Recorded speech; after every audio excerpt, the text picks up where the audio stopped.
Hello everyone. आज का हमारा टॉपिक है इंसुलिन एंड इट्स प्रिपरेशंस। तो हम इंसुलिन के बारे में बात करेंगे। इंसुलिन क्या है, किस काम आता है, कैसे बनता है, कहाँ बनता है, एक्सेट्रा। ओके, शुरू करते हैं इंसुलिन से। इंसुलिन डिस्कवर हुआ था 1921 में बाय बेंटिंग। बेंटिंग ने इसको डिस्कवर किया था 1921 में। और सबसे पहले ये फर्स्टली जब क्रिस्टलाइन प्योर क्रिस्टलाइन फॉर्म में ऑब्टेन हुआ था वो हुआ था 1926 में। और जो इसका केमिकल स्ट्रक्चर है वो फुली वर्कड आउट हुआ था 1956 में, जो इसे सेंगर ने किया था। जो इंसुलिन है वो एक प्रोटीन है, मतलब सिंगल चेन पॉलीपेप्टाइड है, जिसके अंदर 51 अमीनो एसिड है और इसका मोलिकुलर वेट 6000 है, अबाउट 6000। इसकी जो इंसुलिन हमारा दो चेन से मिलके बना हुआ है, ए और बी। जो ए चेन है उसमें 21 अमीनो एसिड है और जो बी चेन है उसमें 30 अमीनो एसिड है। A and B chain are held together by two disulphide bonds. जो ए और बी चेन है ये दोनों एक दूसरे के साथ जुड़ी हुई हैं बाय टू डाइसल्फाइड बॉन्ड्स। दो बॉन्ड्स इनको होल्ड करके रखते हैं। और ये जो बीटा सेल्स होते हैं हमारे इसलेट ऑफ लैंगरेंस, या हम पैनक्रिएटिक इसलेट भी इसको बोल सकते हैं, उसमें वहाँ पे बीटा सेल्स में एक सिंथेसाइज होता है। ये हमारा स्ट्रक्चर है इंसुलिन का। इसमें देखिए ये हमारा प्रो इंसुलिन है जिसमें ए बी और सी तीन चेन है। जब हमारा प्रो इंसुलिन होता है उसमें तीन चेन होती है और उसमें से जब हम सी चेन हटा देते हैं, उसको कट कर देते हैं, तो उसके बाद हमें जो मिलता है ए और बी का कॉम्बिनेशन वो होता है हमारा इंसुलिन।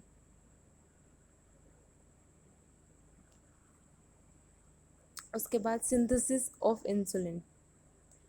जो हमारी इंसुलिन की सिंथेसिस है वो कैसे होती है। जो सबसे पहले हमारे जो बीटा सेल्स है वहाँ पर प्री प्रो इंसुलिन बनता है जिसमें 110 अमीनो एसिड होते हैं। उसके बाद उसमें से कुछ अमीनो एसिड कट ऑफ हो जाते हैं और जिससे हमें प्रो इंसुलिन मिलेगा। प्रो इंसुलिन के बाद उसमें से सी पेप्टाइड यानी कि 30 लगभग इसमें 35 अमीनो एसिड होते हैं सी पेप्टाइड में। तो जो प्रो इंसुलिन है उसमें से जब सी पेप्टाइड हम हटा देते हैं तो वहाँ से इंसुलिन मिलता है जिसमें आखिर में 51 अमीनो एसिड प्रेजेंट होते हैं। जो प्रो इंसुलिन है वो बीटा सेल्स में सिंथेसाइज होता है पेनक्रिएटिक स्लेट के, from which 24 amino acid remove to produce proinsulin. उसमें से 24 अमीनो एसिड रिमूव होते हैं जिससे प्रो इंसुलिन बनता है। फिर जो कनेक्टिंग और जी जो सी पेप्टाइड है वो स्प्लिट ऑफ हो जाती है बाय प्रोटियोलाइसिस इन गोल्गी अपरेटस। तो उसमें जब सी पेप्टाइड रिमूव होगी तो वहाँ से हमें इंसुलिन मिलेगा। और जो इंसुलिन है और सी पेप्टाइड है ये दोनों जो सेल के अंदर ग्रेन्यूल्स प्रेजेंट होते हैं वहाँ पे स्टोर होते हैं। जो सी पेप्टाइड है वो सिक्रेट होता है ब्लड में अलोंग विद इंसुलिन। जब इंसुलिन रिलीज होगा ब्लड में तो वहाँ पे सी पेप्टाइड भी साथ में जाएगा। उसके बाद हम बात करेंगे रेगुलेशन ऑफ इंसुलिन सिक्रेशन। जो इंसुलिन का सिक्रेशन है उसे कौन रेगुलेट करता है।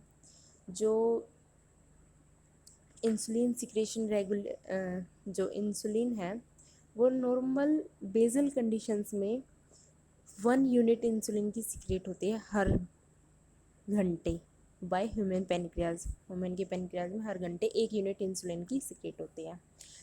बट जब हम खाना खा लेते हैं आफ्टर एवरी मील काफ़ी लार्ज क्वांटिटी जो इंसुलिन की है वो सिक्रेट आउट होती है।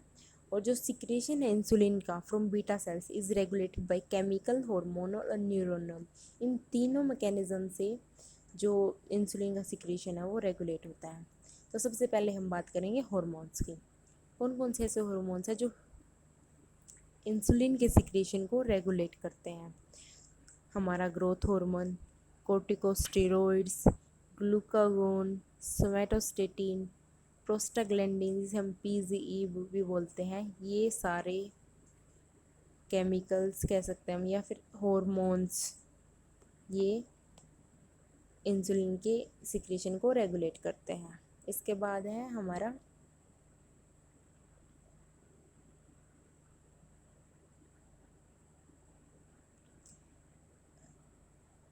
अब जैसे देखते हैं, हमने बात की थी हॉर्मोन्स की, तो आपको दिख रहा होगा अल्फ़ा सेल ग्लूकागोन बनाते हैं, बीटा सेल इंसुलिन बनाते हैं, और हमारे पेनक्रियाज में एक डी सेल भी होते हैं जो सोमैटोस्टेटिन बनाते हैं। तो क्या काम करता है, जो ग्लूकागोन है वो इंसुलिन को स्टिमुलेट करेगा। जब ग्लूकागोन बनेगा तो उससे फिर वो स्टिमुलेट करेगा इंसुलिन के रिलीज़ को भी। और जो ग्लूकागोन है वो सोमैटोस्टेटिन के रिलीज़ को भी स्टिमुलेट करता है। जो सोमैटोस्टेटिन है वो इंसुलिन और ग्लूकागोन दोनों के सिक्रेशन को इनहिबिट करता है। दोनों के ही ये सिक्रेशन को इनहिबिट करेगा, उनका अमाउंट कम सिक्रेट आउट होने देगा। उसके बाद हम बात करेंगे न्यूरोनल्स की। न्यूरोनल में मैकेनिज़्म में क्या होगा, जो हमारे सिंपैथेटिक और पैरासिम्पैथेटिक के रिसेप्टर हैं, जैसे अल्फ़ा बीटा, ये रिसेप्टर हमारे हैं, मस्कैरिनिक निकोटिनिक। तो जो हमारे सिंथेटिक कह सकते हैं, सॉरी सिंपैथेटिक या हम एड्रिनर्जिक भी बोल सकते हैं, तो उनके अल्फ़ा 2 रिसेप्टर हैं, जब वो एक्टिवेट होंगे तो वो क्या करेंगे, इंसुलिन का रिलीज़ डिक्रीज़ करवा देंगे, वहाँ पे कम इंसुलिन रिलीज़ होगा। उसके बाद अगर एड्रिनर्जिक में बीटा 2 रिसेप्टर स्टिमुलेट होंगे तो उस टाइम क्या होगा, जब बीटा 2 रिसेप्टर स्टिमुलेट होंगे तो उससे इनके जो इंसुलिन है वो ज़्यादा अमाउंट में रिलीज़ होगा, वो उसको स्टिमुलेट कर देंगे और जिससे क्या होगा, इंसुलिन ज़्यादा अमाउंट में रिलीज़ होगा। उसके बाद हम बात करते हैं कोलिनर्जिक मस्कैरिन एक्टिवेशन और वैगल स्टिमुलेशन। जो हमारा कोलिनर्जिक है मतलब कि हमारा पैरासिम्पैथेटिक, उसके जो मस्कैरिन रिसेप्टर है और जो हमारा वैगल, तो इनकी स्टिमुलेशन से जो इंसुलिन का सिक्रेशन है वो भी इंक्रीज़ होता है, सॉरी वो ये कोज करते हैं इंसुलिन की सिक्रेशन को इन द बीटा सेल्स। उसके बाद हम बात करेंगे केमिकल्स की। तो हमारे जो बीटा सेल्स हैं have a glucose sensing mechanism dependent on glucose entry into beta cell and its phosphorylation. These events ultimately stimulate beta cells to release insulin। जो हमारे बीटा सेल्स होते हैं उनके पास एक ग्लूकोज सेंसिंग मैकेनिज़्म होता है जो डिपेंड करता है कि भाई कितना ग्लूकोज एंटर हुआ है बीटा सेल्स के अंदर और कितने की फॉस्फोराइलेशन हुई है। और इन इवेंट से जो हमारे बीटा सेल्स हैं उनके अंदर काफ़ी चेंजेस आते हैं, उनकी डीपोलराइजेशन होती है जिसकी वजह से कैल्शियम ज़्यादा अवेलेबल होता है, मतलब, और इसकी वजह से फर्दर इवेंट होने के बाद जो ग्रैन्यूल्स में हमने जो इंसुलिन स्टोर हुआ था हमारे ग्रैन्यूल्स में, वो एक्सोसाइटेटिक वो सेल से बाहर रिलीज़ होना शुरू हो जाएगा।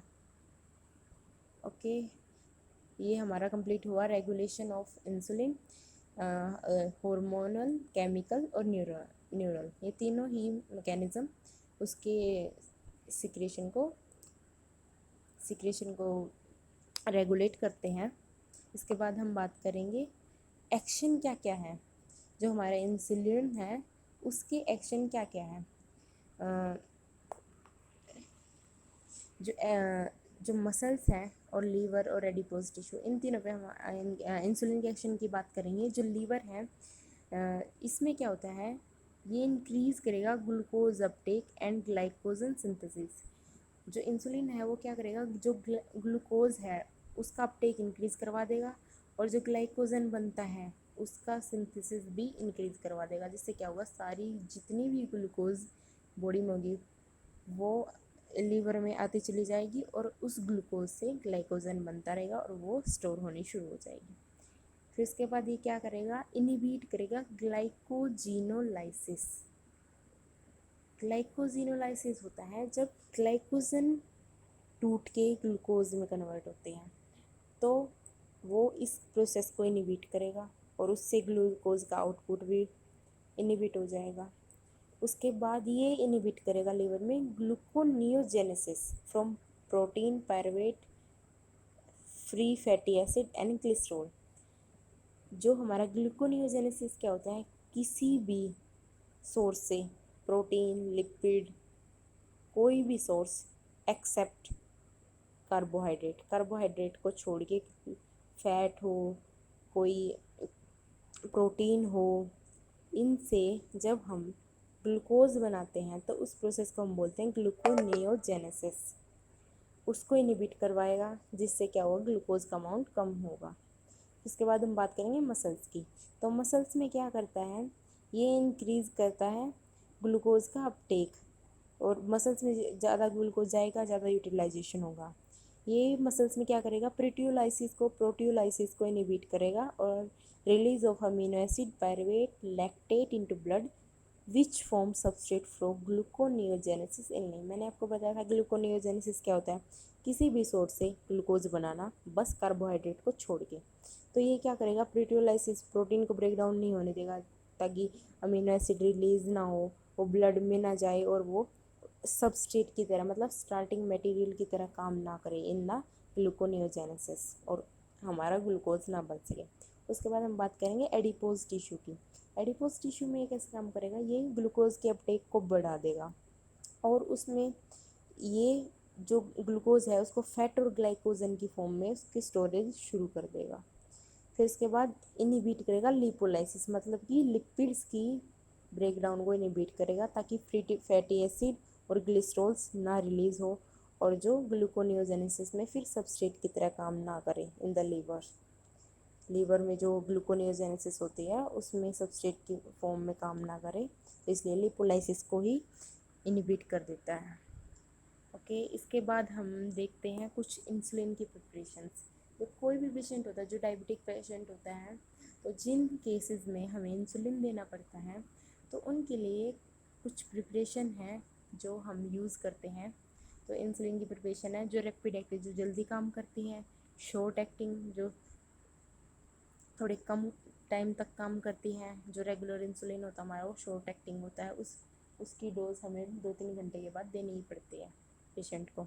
उसके बाद इंटरमीडिएट एक्टिंग, जो जिसका जो ड्यूरेशन है, ड्यूरेशन ऑफ एक्शन है वो इंटरमीडिएट है, ना ज़्यादा कम ना ही ज़्यादा लंबा।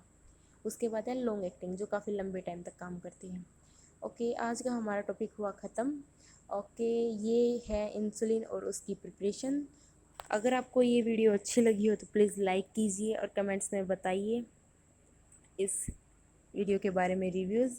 अगर आपने चैनल को सब्सक्राइब नहीं किया तो प्लीज़ चैनल को सब्सक्राइब कीजिए। Thank you, have a nice day.